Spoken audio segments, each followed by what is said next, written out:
নতুন কর্মসূচি হিসেবে আজ কোটা সংস্কার আন্দোলনের প্ল্যাটফর্ম বৈষম্য বিরোধী ছাত্র আন্দোলনের শিক্ষার্থীরা রিমেম্বারিং আওয়ার হিরোজ কর্মসূচি পালন করছে।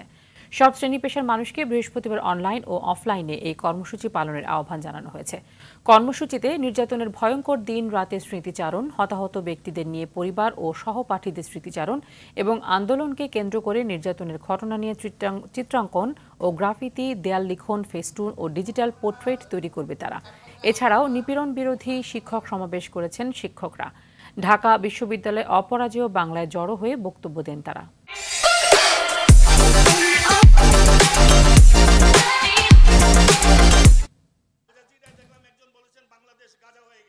আমার শিক্ষক, আমি ক্যাম্পাসে ঢুকবো, আমার ছাত্র ক্যাম্পাসে ঢুকবো, পুলিশ হ্যারাস করছে, ঢুকতে দিচ্ছে না।